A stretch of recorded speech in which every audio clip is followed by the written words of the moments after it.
of people dying and also killing our citizens when they come in. We are living right now in a rat's nest. They're killing our people in New York, in California, in every state in the union because we don't have borders anymore. Every state is now a border. And because of his ridiculous, insane, and stupid policies, people are coming in and they're killing our citizens at a level that we've never. I call it Biden migrant crime. They're killing our citizens at a level that we've never seen before. And you're reading it like these three incredible young girls over the last few days. One of them, I just spoke to the mother, and he just had the funeral for this girl, 12 years old. This is horrible what's taken place. What's taken place in our country, we're literally an uncivilized country now. He doesn't want it to be. He just doesn't know. He opened the borders. Nobody's ever seen anything like it. And we have to get a lot of these people out, and we have to get them out fast because they're going to destroy our country. Just take a look at where they're living. They're living in luxury hotels in New York City and other places. Our veterans are on the street. They're dying because he doesn't care about our veterans. He doesn't care. He doesn't like the military at all. And he doesn't care about our veterans. Nobody been worse. I had the highest approval rating for veterans taking care of the VA.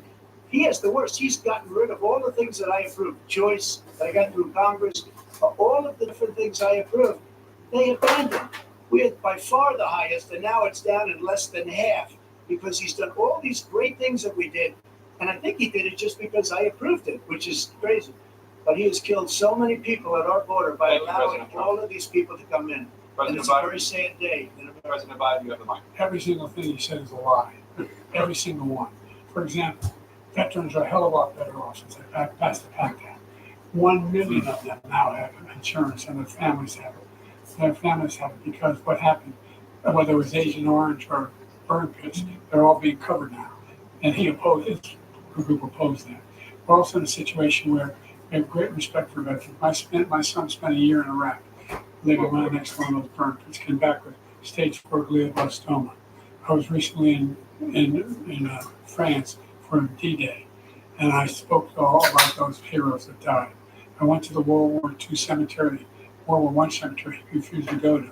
He was standing with his 4-star general, and he told me, he said, I don't want to go in there because they're a bunch of losers and suckers. My son was not a loser, was not a sucker. You're the sucker. You're the loser. President Trump? First of all, that was a made-up book, Suckers and Losers. They made it up. It was in a third-rate magazine that's failing, like many of these magazines. He made that up.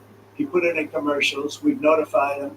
We had 19 people that said I didn't say it. And think of this. Who would say I'm at a cemetery or I'm talking about our veterans? Because nobody's taking better care. I'm so glad this came up, and he brought it up. There's nobody that's taken better care of our soldiers than I have. To think that I would, in front of generals and others, say suckers and losers. We have 19 people that said it was never said by me. It was made up by him, just like Russia was made up, just like the 51 intelligence agents are made up, just like the new thing with the 16 economists are talking. It's the same thing. 51 intelligence agents said that the laptop was Russia disinformation. It wasn't. That came from his son, Hunter. It wasn't Russia disinformation. He made up the suckers and losers, so he should apologize to me right now. 4-star general standing to your side who's on your staff who said you said it, period. That's number one. And number two, the idea that I have to apologize to you for anything along the line. We've done more for veterans than any president has in American history. Oh, boy. American history. And they now are in their family. The only sacred obligation we have as a country is to care for our veterans when they come home and their families and equip them when they go to war. That's what we're doing. That's what the VA is doing now. They're doing more for veterans than ever before in our history. All right, thank you so much.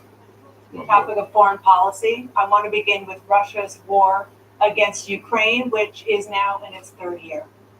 Former President Trump, Russian President Vladimir Putin says he'll only end this war if Russia keeps the Ukrainian territory it has already claimed and Ukraine abandons its bid to join NATO.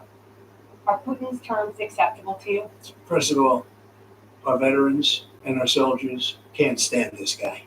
They can't stand him. They think he's the worst commander-in-chief, if that's what you call him, that we've ever had. They can't stand him. So let's get that straight. And they like me more than just about any of them. And that's based on every single bit of information. As far as Russia and Ukraine, if we had a real president, a president that knew, that was respected by Putin, he would have never invaded Ukraine. A lot of people are dead right now, much more than people know. You know, they talk about numbers. You can double those numbers, maybe triple those numbers. He did nothing to stop it. In fact, I think he encouraged Russia from going in. I'll tell you what happened. He was so bad with Afghanistan. It was such a horrible embarrassment, most embarrassing moment in the history of our country, that when Putin watched that and he saw the incompetence, that he should have fired those generals, like I fired the one that you mentioned. And so he's got no love lost. But he should have fired those generals. No general got fired for the most embarrassing moment in the history of our country, Afghanistan, where we left millions of dollars of equipment behind. We lost 13 beautiful soldiers, and 38 soldiers were obliterated. And by the way, we left people behind too. We left American citizens behind. When Putin saw that, he said, you know what? I think we're going to go in and maybe take this was his dream. I talked to him about it, his dream. The difference is he never would have invaded Ukraine, never. Just like Israel would have never been invaded in a million years by Hamas. You know why? Because Iran was broke with me. I wouldn't let anybody do business with them. They ran out of money. They were broke. They had no money for Hamas. They had no money for anything. No money for terror. That's why you had no terror at all during my administration. This place, the whole world is blowing up under him. President Biden? Never heard so much malarkey in my whole life. Look, the fact of the matter is that we're in a situation where, let's take the last point first. Iran attacked American troops, caused brain damage for a number of these troops, and he did nothing about it. Recently, not when he was president. They attacked. He said they're just having headaches. That's all it is. He didn't do a thing when the attack took place, number one. Number two, we got over 100,000 Americans and others out of Afghanistan during that airlift. Number three, we found ourselves in a situation where, if you take a look at what Trump did in Ukraine, this guy told Trump, do whatever you want, do whatever you want. And that's exactly what Trump did to Putin, encourage him, do whatever you want. And he went in. And listen to what he said when he went in. He's going to take Kyiv in 5 days, remember? Because it's part of the old Soviet Union. That's what he wanted to reestablish, Kyiv. And he, in fact, didn't do it at all. He wasn't able to get it done. And they've lost thousands and thousands of troops, 500,000 troops.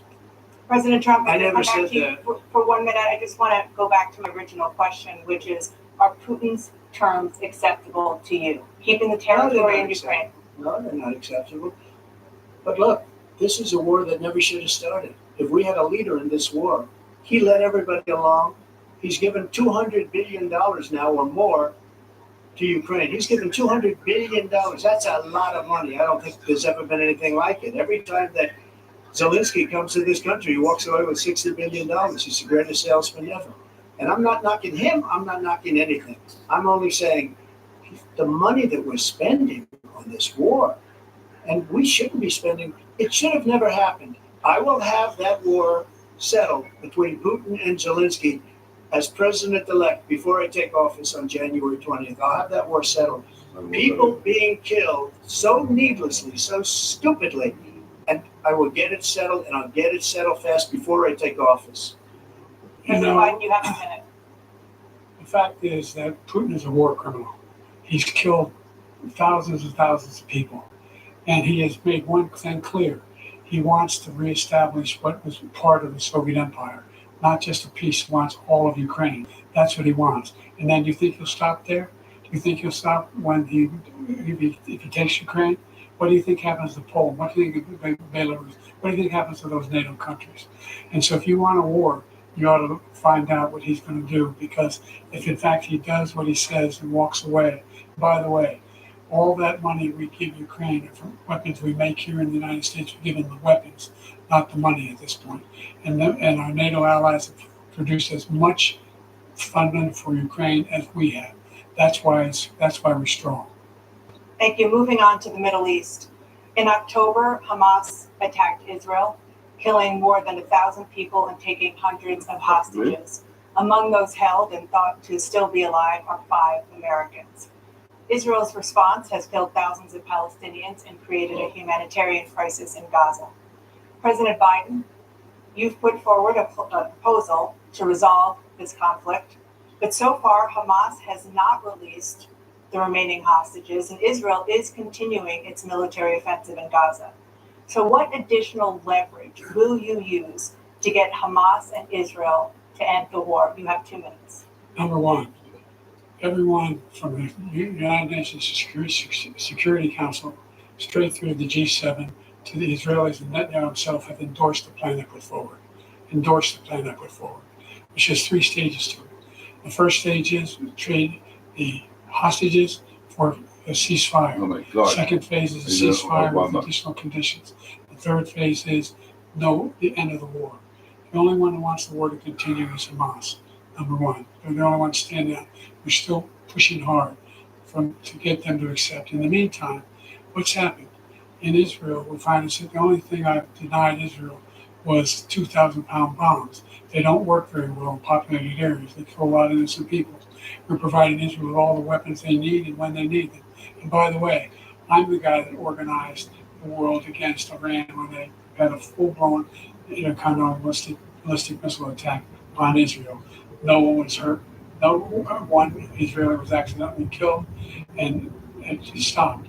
We saved Israel. We are the biggest producer of support for Israel of anyone in the world. And so there are 2 different things. Hamas cannot be allowed to be continued. We continue to send our experts and our intelligence people as to how they can get Hamas like we did bin Laden. You don't have to do it. And by the way, they've been greatly weakened, Hamas, greatly weakened, and they should be. They should be eliminated. But you've got to be careful for using certain weapons among population centers.